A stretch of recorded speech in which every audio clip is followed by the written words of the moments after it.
কাল থেকে ফের স্কুল ছুটির নির্দেশনা, কতদিন বন্ধ থাকছে চলুন জেনে নেই ভিডিওর মাধ্যমে। উল্লেখ্য, বুধবারে মালদা জেলায় প্রাথমিক শিক্ষা সংসদ রাজ্যের শিক্ষা দপ্তরে জানিয়েছিল সকালের দিকে স্কুল খুলে দুপুরের আগেই তা শেষ করে দেওয়া, যার কারণে একাধিক স্কুলে গরমের জেরে শিশুদের অসুস্থ হয়ে পড়েছে।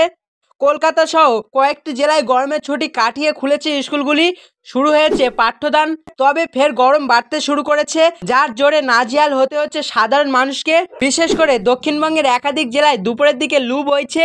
বীরভূম, বাঁকুড়া, পুরুলিয়ার অবস্থা তো বলার মতো নয়। তীব্র গরমের কারণে পড়ুয়াদের অসুস্থ হওয়ার খবর প্রকাশ্যে আসছে। সেই কারণে রাজ্য সরকার সরকারি স্কুলগুলি ফের একবার ছুটি ঘোষণা করা হচ্ছে।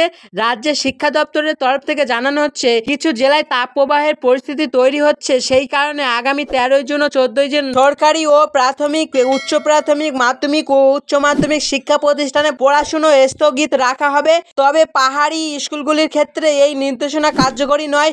উল্লেখযোগ্য, বুধবারেই মালদা জেলায় প্রাথমিক শিক্ষা সংসদে রাজ্যের শিক্ষা দপ্তরে জানানো সকালের দিকে স্কুল খুলবে, দুপুরের আগে তা শেষ করা যাবে। কারণ এদিকে স্কুলে গরমের জোরে শিশুরা অসুস্থ হয়ে পড়েছে। শুধু শিশুরা একা নয়, স্কুলে আসতে গিয়ে অসুস্থ হয়ে পড়েছে শিক্ষক শিক্ষিকারাও। বাঁকুড়ার অবস্থাও এক, সেখানে একাধিক পড়ুয়া অসুস্থ হয়ে পড়েছে বলেই খবর এসেছে। এই আবহে গতকাল অর্থাৎ বুধবার আবার বিধানসভায় 0 আওয়ারে স্কুল ছুটির আর্জি জানিয়েছেন আলিপুরের বিধায়ক সুমন কাঞ্জিলাল। তিনি জানিয়েছেন, উত্তরবঙ্গে তাপমাত্রা বাড়ছে, এই অবস্থায় যেন স্কুল ছুটি দেওয়া হয়। আপাতত আগামী 2 দিন স্কুল ছুটির নির্দেশনা দিয়েছে শিক্ষা দপ্তর। প্রয়োজনে ফের এবার গরমের ছুটি নিয়ে পুনর্বিবেচনা করতে পারে রাজ্য। বন্ধুরা, আপনাদের কি বক্তব্য তা কমেন্ট বক্সে জানাতে পারেন। ধন্যবাদ সবাইকে।